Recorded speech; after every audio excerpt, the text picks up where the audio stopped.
And in the dream, he was standing before, this is on the freeway, going 70 miles an hour or whatever. So and he started to dream while he's driving on this freeway.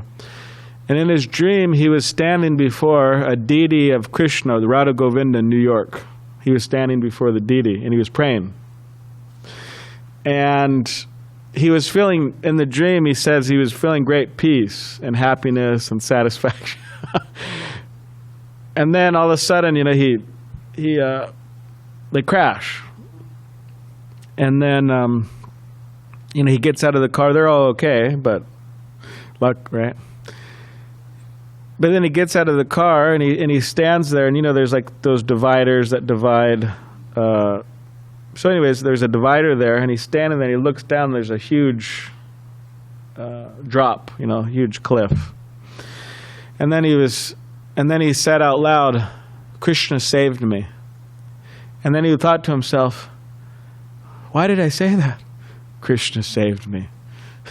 So I don't even accept Krishna. What do you mean Krishna saved me? He just said it spontaneously. Because he was thinking that, okay, I saw Krishna in the dream in the form of the deity of Radha Govinda, right, in New York, so this person saved me. Krishna saved me. So that was his experience. Like sometimes I've spoke with devotees over the years, and they tell the experience that when they're chanting japa, sometimes they're chanting Hare Krishna, Krishna Krishna, Hare Ram, Ram Ram, Hare Krishna, Krishna Krishna, Hare Ram. Pizza. And then they look around and make sure nobody's looking. They just said it and they go, "What?" Like I didn't want to say that. They just said it, I've talked to a number of devotees. Not, So anyways, this he said, "Krishna saved me." So he was surprised. Wow, what is it? Why? So anyways, he continued to San Francisco, and then he was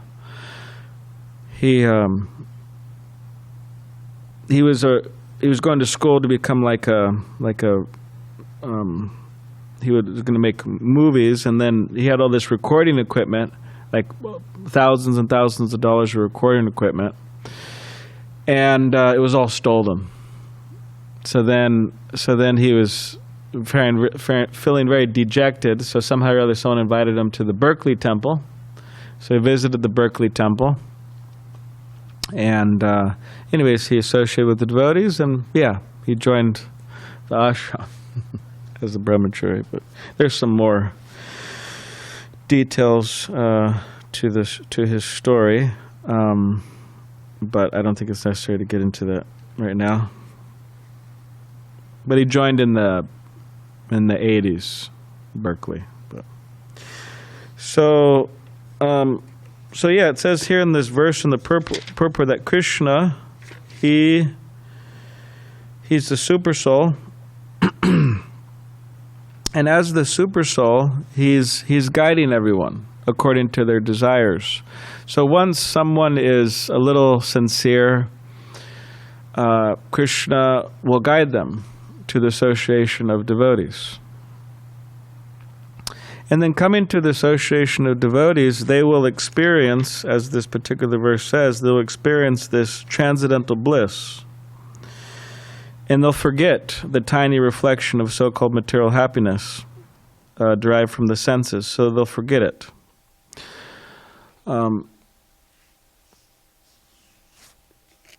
And part of this forgetting material happiness is becoming concerned with Krishna's happiness, or in other words, serving Krishna. Just like when we're a baby, we're only conscious of our mother.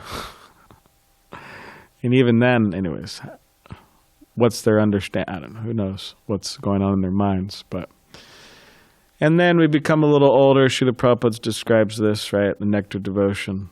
He says we become conscious of our father, brother, sister, and then we become conscious of our community, and then of the world, and on. We expand. And then if you go if you go further, then you become conscious of God, or conscious of Krishna. So when a devotee or when a person starts to practice Krishna consciousness, there's stages in which they go through which they become more conscious, you could say, of Krishna's desires. And of course, Krishna's not alone. Krishna is surrounded by his pure devotees and specifically the spiritual masters. So one becomes more conscious of the desires of the spiritual master, the desires of Srila Prabhupada, or the desires of the disciplic succession, desires of one's own initiating spiritual master. And one wants to please them. And it's not that a person's just thinking, okay, what about my transcendental happiness? What about my enjoyment? But they want to act in such a way act in such a way where they will please Krishna. And that's what it means to be a devotee, to act in a way that is pleasing to Krishna. And as Bhaktisiddhanta Saraswati Thakur said, he said we shouldn't try to see Krishna, but we should act in such a way that Krishna wants to see us.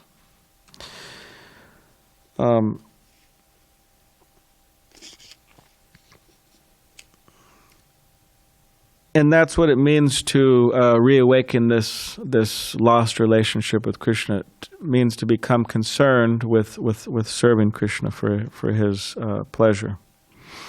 So we have to know what is pleasing to Krishna, or else how can we please Krishna?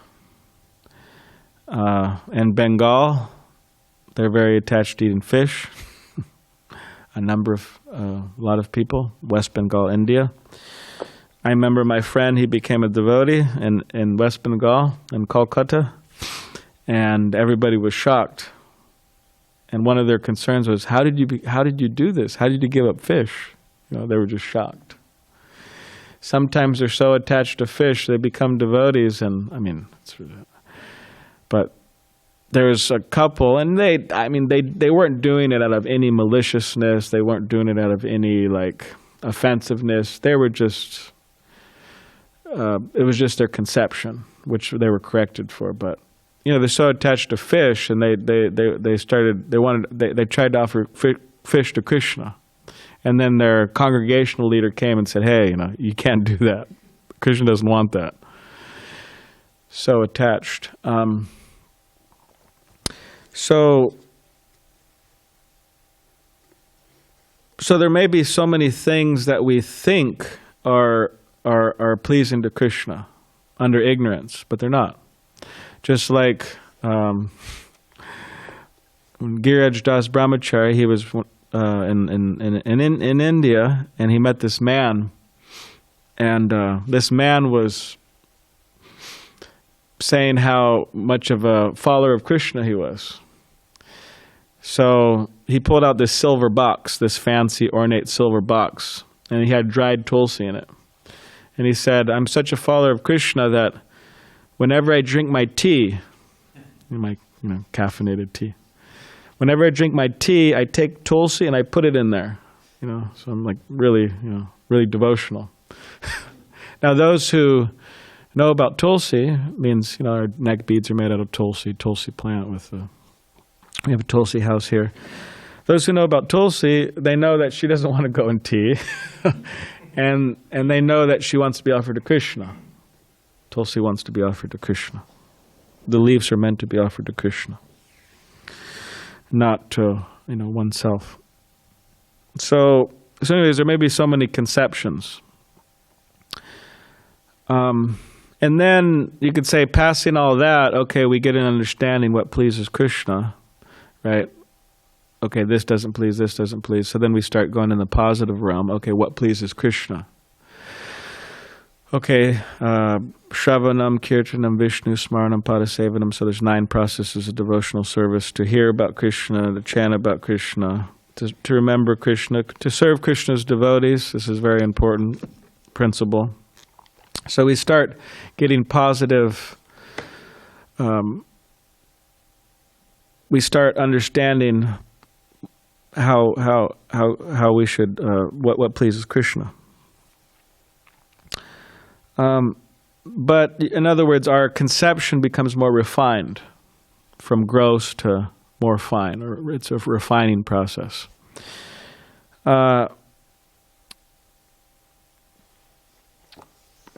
This particular verse in the 7th canto mentions, which I'll read, it's the 7th canto, chapter 7, what Prahlad learned in the womb. 51 and 52. Generally, we don't consider people learning things in the womb, but Prahlad was in the womb of his mother, and Narada Muni was there. He was instructing Prahlad's mother, and Prahlad Maharaj was also being instructed. So, my dear friends, O sons of the demons. So Prahlad Maharaj is speaking with his classmates who are sons of demons. 7, 7, 52, or 51 and 52. My dear friends, O sons of the demons, you cannot please the Supreme Personality of Godhead by becoming perfect Brahmins, demigods, or great saints, or by becoming perfectly good in etiquette or vast learning. None of these qualifications can awaken the pleasure of the Lord, nor by charity, austerity, sacrifice, cleanliness, or vows can one satisfy the Lord. The Lord is pleased only if one has unflinching, unalloyed devotion to Him. Without sincere devotional service, everything is simply a show. So someone may read this, all right, great. I don't have to do charity, I don't have to do austerity, I don't have to do sacrifice, I don't have to be clean. All right, none of it pleases Krishna. I just, engage, right, pure devotion. But it means that, we'll read the purport, the short purport. Prahlad Maharaj concludes that one can become perfect by serving the Supreme Lord sincerely by all means. Material elevation to the life as a Brahmin, demigod, rishi, sage, and so on are not causes for developing love of Godhead. But if one sincerely engages in the service of the Lord, his Krishna consciousness is complete. This is confirmed in Bhagavad Gita. Interesting Prabhupada quotes. Apichet sararachayo bhajate mam ananyabhak. Even if one commits the most abominable actions, if he is engaged in devotional service, he is considered to be saintly because he is properly situated.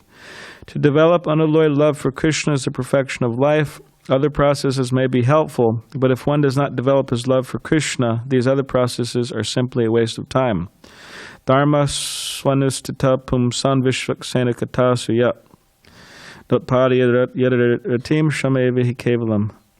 Duties, dharma, executed by men, regardless of occupation, are only so much useless labor if they do not provoke attraction for the message of the Supreme Lord.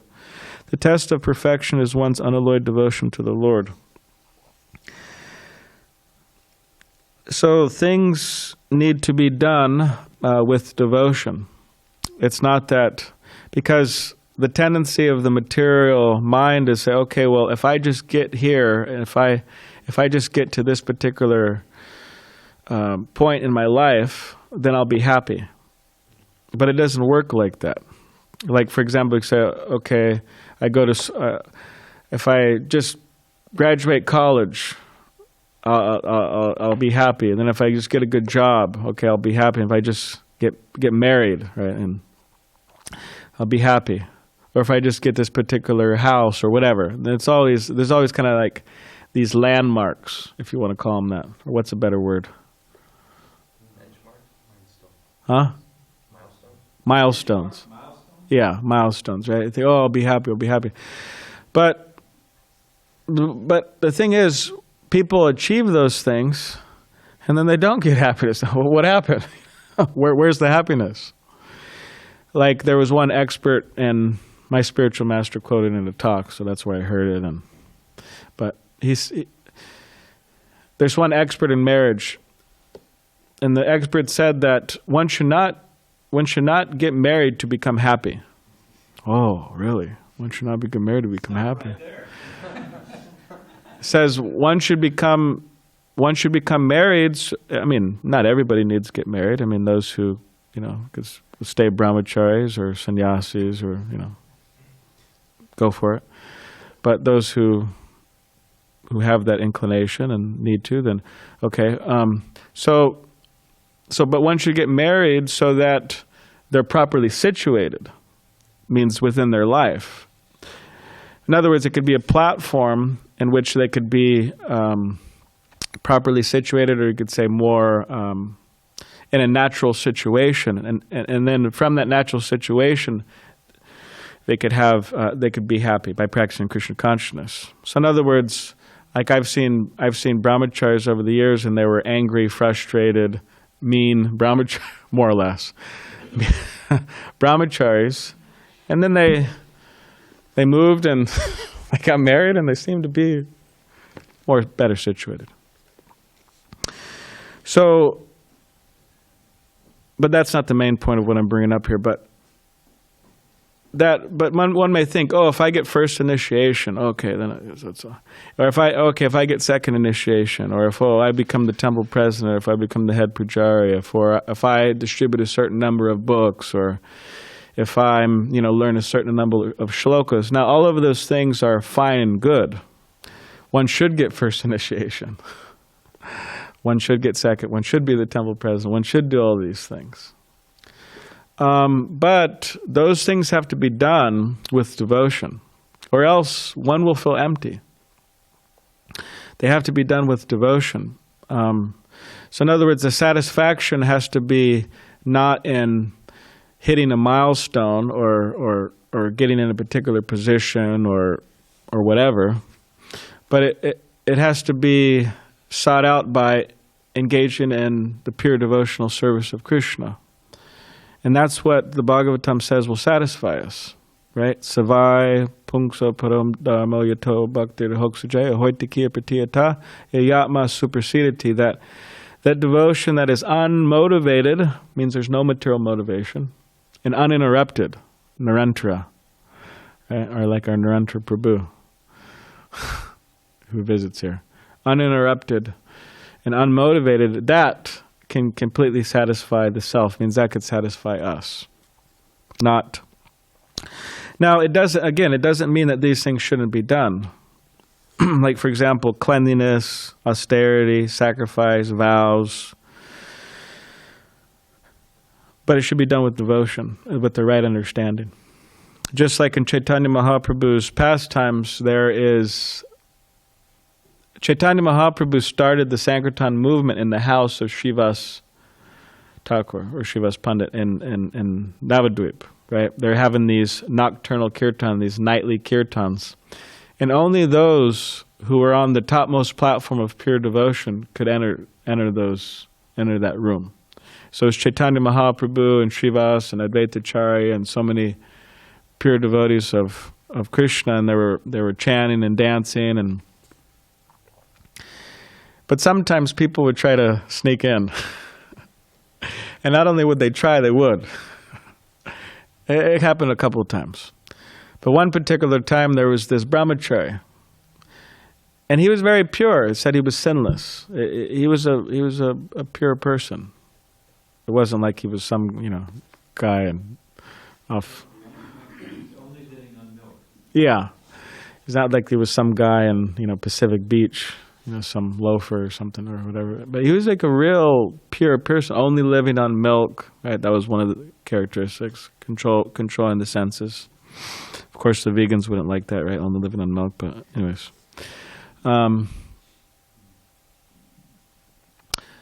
So Srivas, okay, he said, "Oh, fine. You could go into the home. You could go into my home, and you could hide, and you could see Chaitanya Mahaprabhu dancing." So that's what this brahmachari was doing. He was hiding, and he was seeing Chaitanya Mahaprabhu dancing. So then Chaitanya Mahaprabhu, being super soul, being all knowing, and he said, "Is somebody here?" He said, "That shouldn't be here. I'm not feeling the usual ecstasy I'm feeling." And then Srivas said that, "Yes, my lord, there's this brahmachari here, and he's very pure, and he's only living by milk, and he wanted to see her dancing." And Chaitanya Mahaprabhu said, "Oh, is it that just by simply drinking milk one can attain love for Krishna, that one could get the mercy of Krishna?" And he said, "You should tell this brahmachari to leave immediately." And the Chaitanya Bhagavatam says some pretty heavy thing, actually. Said, "Before I rip him to shreds." That's what the Chaitanya Bhagavatam says. Now, of course, he's not going to do that. But so the brahmachari left. And then he was feeling very dejected. And he was walking down the street, feeling, oh, I'm so sinful, I'm so wretched. But at least I got to see Chaitanya Mahaprabhu and his dancing. And but he said he was feeling very, you could say, humble. It's not that he was thinking, oh, why did Chaitanya Mahaprabhu chastise me and kick me out? And I deserve to see Krishna. I deserve to see Chaitanya Mahaprabhu. He wasn't proud at all. He was very humble.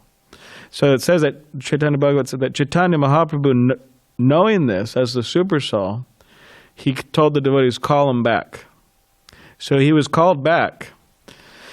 And then it says that Chaitanya Mahaprabhu, who's Krishna come again 500 years ago, right, in the mood of a devotee. So it says that Chaitanya Mahaprabhu actually put his lotus feet on this brahmachari's head and blessed him. And in Chaitanya's Mahaprabhu's pastimes, he would rarely do that, like practically never. There's only a couple of times where he would do something like that. Usually he wouldn't do that. It wasn't so freely. So he did that. And then he told this brahmachari, he said, now you should understand that the main process is devotional service. The main process is bhakti, not other types of processes. And this devotee, this brahmachari obviously got the mercy. So Chaitanya Mahaprabhu was teaching that, okay, this brahmachari is very austere, right? Drinking milk, subsiding by milk, difficult, right? But just by austerity or these different things alone, one cannot get the mercy of Krishna. And to be a devotee means they should be interested in that, getting the mercy. So one has to do things in a devotional way, with the right mood. This brahmachari leaving, he had the right mood, and then he got the mercy of Chaitanya Mahaprabhu. So, in this way, a devotee is able to, unlike the non-devotees, with their meager knowledge and speculative habits, a devotee could actually understand, to a degree, the nature of Krishna and be able to be connected to Krishna through transcendental loving service. And a devotee is a friend of all living entities, means they want to bring people to Krishna also. So, does anybody have any, we'll stop there, does anybody have any question or comment? Okay, I think Joseph first.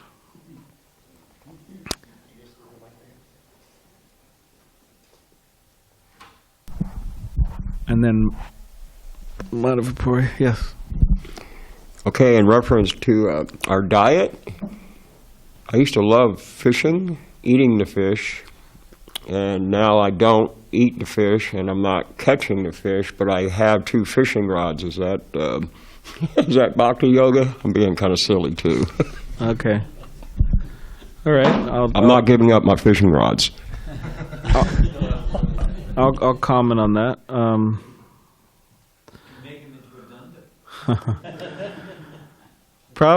Prabhupada said, one time Prabhupada was walking in Seattle, Satsrup Das Goswami just says this, he was walking in Seattle, and there was one man fishing there, and he was a simple guy or whatever, and he saw Prabhupada walking with all of his disciples. So he caught a fish, this fellow, and then he was holding the fish like this to Prabhupada and his disciples. And then the man said, oh, Swami, you want some fish? He wasn't being malicious, just kind of a simple guy. He wants some.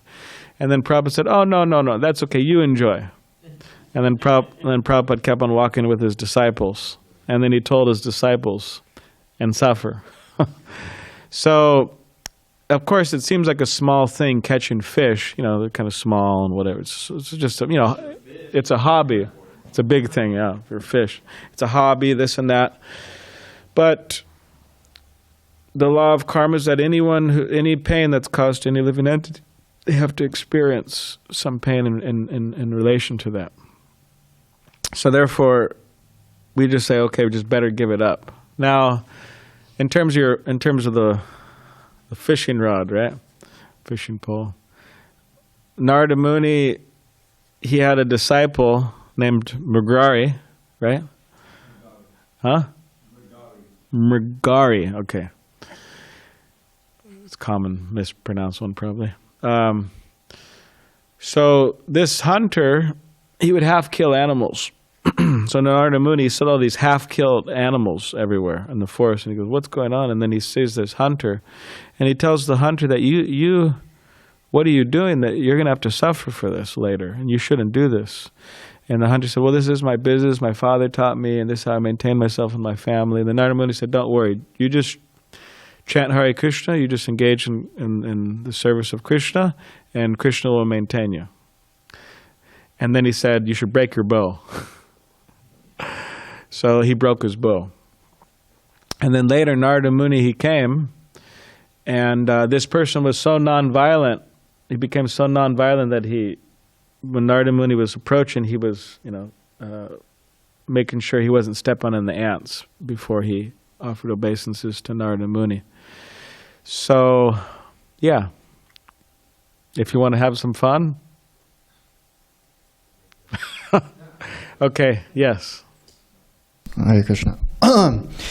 Throughout the Vedas, there are numbers, whether it's the calendar days, we celebrate festivals, the cantos that we use to navigate, the Ashtaka has a certain number of verses, there's numbers. But what's given primary importance is the theology, and the numbers are considered symbols. My question is, are the numbers themselves in essence, are they of primary importance rather than of lesser importance, whereas the theology is of secondary importance? And I'll give an example just to clarify. When you go online, you go to the Hare Krishna website online. You're interacting with you're watching a video of Prabhupada, you're clicking here, you're doing this, but what's actually being decoded are numbers, and it's being decoded through the browser. So in this way, one can see but not really see. One can seemingly understand and yet completely misunderstand what's actually going on. Yeah. Well, yeah, there's like form and there's substance, right? So that's you could say been the challenge of religions throughout time is that, okay, we have the form, we have the institution, for example, or the church or temple or mosque or synagogue, whatever, which is supposed to be a vehicle, or which is supposed to deliver a particular goods. Like for example, manufacturing cars, it's like, okay, fine, there's a car, right? You could say that's the end product, right? But not exactly, because what's the point of the car? The point of the car is to get you from A to B. It's not that they just manufacture a car and then that's it, but it's for the purpose of transportation. So the creation of institutions or the creation of societies, there's a certain purpose, not that it's just existing. And that purpose is to give everyone, to elevate, right, persons to the platform of Krishna consciousness. So it's a challenge of religion that is a substance being, is it lacking substance or is it full of substance, right? So yeah, these are, whether it's but yeah, like you said, one could see but not see. The Bhagavatam says that. Or one could chant but not chant. Because everything has to be done in a particular mood. Just like Ram, I think his name's Ram Das Vishwas or something, but he was chanting Ram's name, like Ram, Ram, Ram. He was a devotee, Ramchandra. And everyone was very impressed by him. And then he was chanting 24 hours a day, it said, Ram, Ram, Ram. So then he saw Chaitanya, he went to see Chaitanya Mahaprabhu, then Chaitanya Mahaprabhu, he didn't even look at him. Didn't say anything to him. In other words, he completely shunned him. And the people, well, why is he doing that? He's chanting Ram 24 hours a day. But he was chanting Ram Lord Chaitanya knew. He was chanting Ram. He wanted to merge with Ram. He wanted to become one with Ramchandra. So he was chanting, you could say, but he wasn't really chanting in the proper mood. So anyways, that's something about that. I don't know if that... Yes, yes. Like so many things in life, they're not black and white. Like so many things in life, they're not black and white. At the same time, we have, on the most exalted state of spontaneous love of Godhead, Sanatana and Rupa Goswami, and they're giving us sadhana bhakti. So the tendency of people who are narrow-minded, well, it's all spontaneous and forget form. You have other people say, well, it's all form, and they lose the light of spontaneity. But you actually need the two. That's why there's sadhana bhakti. Form can often help one come to a higher level. Just like if you have a body with no skeletal system, you're not going too far. So I wanted to be careful that it's not that, oh, well, it's all beyond form, it's all beyond it, and then if you just think about numbers, you're just thinking, you're missing the whole point. Not necessarily. You have to understand what the goal is, but the form will also often deliver the substance. We're not anti-form. Yeah, thank you. Yeah, Srila Prabhupada, Bhaktisiddhanta Saraswati Thakur, Srila Prabhupada's guru, he created the Gaudiya Math, then Srila Prabhupada created ISKCON, International Society for Krishna Consciousness, which is an institution of form. And as Bhajanarayan Swami is saying, it's important, especially in terms of, being Krishna conscious, and also spreading Krishna consciousness. There's a whole group of devotees, right, who are behind Bhaktivedanta Book Trust, and they're working all the time. They're thinking, they're managing, they're this and that, and they're really Scout for the cheapest paper. Yeah, cheapest paper, printing books, and it's a whole system there. And on and on and on, the temples, this and that. So it's an organization which is supposed to be, which is meant to distribute, and is distributing Krishna's mercy, Srila Prabhupada's mercy, far and wide in so many ways. Prasadam distribution, college programs, book distribution, Harinams, and then there's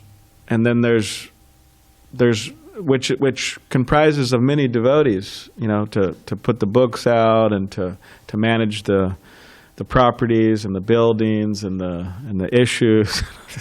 So it's a whole system with the idea of okay, let's give people Krishna's mercy, and then let's invite them and introduce them to Srila Prabhupada, and so that's the idea. Yes. In this verse, it says the devotees experience transcendental bliss. I'm wondering, if you let's say one is regulated, controlled in mind and body, he experiences some kind of happiness just by controlling the mind and body. Yeah. How is it different from transcendental bliss? Okay. Well, you can live out in a farm and control your mind and your body and, live a healthy life and a life in the mode of goodness, which many people, for people who have that inclination, it could be quite tempting, oh great, the mode of goodness, right? But there's something beyond that, and that is, you could say, the platform of pure Krishna consciousness, or the transcendental platform. And you could say, beyond that means there's transcendental happiness. And in the mode of goodness, you experience some happiness, but it's not the happiness you can experience in relation to Krishna. It's not that in the mode of goodness you're going to be dancing in ecstasy, or your hairs are going to stand on end, or you're going to cry, or anything like that. And ultimately, we would say that it's obviously incomplete. that type of happiness. And in some way, and in some cases, it may just be even, I would say demoniac or evil or what other type of, in some ways it might just, it's binding to the material world. It's binding to material existence. In other words, it could be godless. That's also a problem sometimes in religion, is people become in the mode of goodness, and then it's like, it's them, and of course, whatever, single people could also be like that, but like, it could be like all about them, for example, and their sense gratification in the mode of goodness. And then like Krishna's in the background. He's like in the back, you know.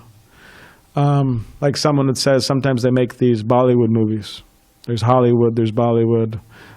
Also, that means India, you know, Bollywood movies. And Africa, I think they have one. Anyways, whatever. But sometimes in these Bollywood movies, it's like there's a man and a woman, for example, like a couple, and they're all, you know, generally these movies are how they've been created for a long time. The woman's in trouble, the man saves, this and that. And so sometimes there's movies created like that. And then the Krishna's in there in the movie, but he's like part of the cast. He's a supporting player. Yeah, he's a supporting player, you know, just to kind of help the real, you know. So, yeah, you could say it's like kind of like a tendency. So we want to be careful that we, as a brahmachari or any position we're in, household or whatever particular position, we want to be careful that we keep Krishna in the center. Which naturally say, well, why does Krishna be in the center? Like, like why? And Prabhupada would say, well, we're part and parcel of Krishna. Mamai Vangsho Jiva Loka Jiva Buddha Sanatana. So just as a hand is part and parcel of the body, right? The hand serves the body, the whole body, specifically by having breakfast, which we'll have soon, and then it nourishes the rest of the body, right? So similarly, just as a hand is serving the body, we should serve Krishna, and then we'll be satisfied, we'll be nourished. So that type of happiness is, yeah, transcendental, and at least from the perspective of the Bhagavad Gita and the Bhagavatam, mode of goodness is limited, whereas transcendental happiness is unlimited. So, and it's of a fully godly nature, transcendental happiness, whereas mode of goodness could be tinged with other stuff. So, all right. Is there any last question or comment? Okay. All right. Gunter. No, you can finish. I'm just wondering what happened to our ethereal friend from... Oh, is there any question online or comment? There it is. The ethereal friend is right here. We can Yes, end. I do have a question, Maharaj. May I I? didn't mean to stir you up. I just wanted to make sure you're still well. I'm here. Thank you, Maharaj. Tell him what. Balaram Prabhu, may I? Okay, go for it. Yes, my question is related to the concept of fallible soldiers. Yes. So, based on this concept, my question is, to what measure friends in the material world are not to be categorized as fallible soldiers in accordance with the text and purport you chose for today? Okay. So this idea of fallible soldiers, it means that in material existence, people, they surround themselves with these soldiers, means family, friends, society. In other words, they're trying to protect themselves from destruction, from death, from unhappiness, from misery, all that. But they're fallible soldiers in the sense that they cannot save us from misery, from death, from all. They can't save us because they're fallible soldiers. Like, for example, sometimes, and they have recordings of, like, I don't want to get too, like, serious or something, but they have recordings of, like, these pilots, when they're going down in a plane. And sometimes these pilots, they're calling out to their mother. But what is their mother going to do for them at that point? It's just like, well, they're not going to. So they say, like, fallible soldiers. And fallible soldiers means also that they cannot always be there for one as a protector. Just like one moves out of their house at a particular point, right? Moves out of their mother's house. Brahmacharis move out of their mother's house, join the ashram. It's not that their mother's there protecting them, anymore. They have to grow up and be,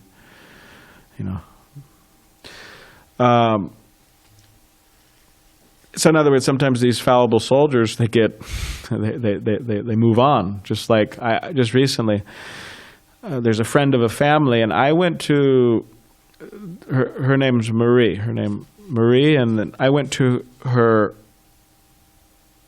grandmother's funeral. Means her mother's funeral here in San Diego. So that was some time ago. Then some time passed, and then I went to Marie's mother's funeral recently. And now, sometime I'll be going to her funeral. She, some time ago.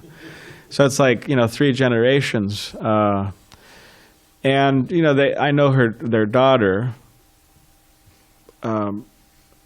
That she doesn't have her grandmother, she doesn't great-grandmother, she doesn't have a grandmother, she doesn't have her mother. So it's, these fallible soldiers are disappearing. Now that's just part of life. We don't have to be depressed about it. It's just part of life. But the point is that Krishna is a real protector, right? Like that song, what is it? Bengali song, that Krishna's a mother, Krishna's a father. Yeah, Krishna's a friend, right? So that's the idea. So, but our friends, devotee friends, of course, it's of a different nature, and they do protect us from the illusory energy. They protect our Krishna consciousness and so on. Anyway, so that's something about that. Of course, Balaram Prabhu, as to be expected, very helpful answer to my question. Thank you very much, Hare Krishna. We're waiting for you to come to San Diego, by the way. I'll try for this summer. Okay, good. We'll give you a good reception, and you can come ask some in-person questions. Thank you very much, Prabhu. You're very kind. Okay. Grantaraj Srimad Bhagavatam ki jai.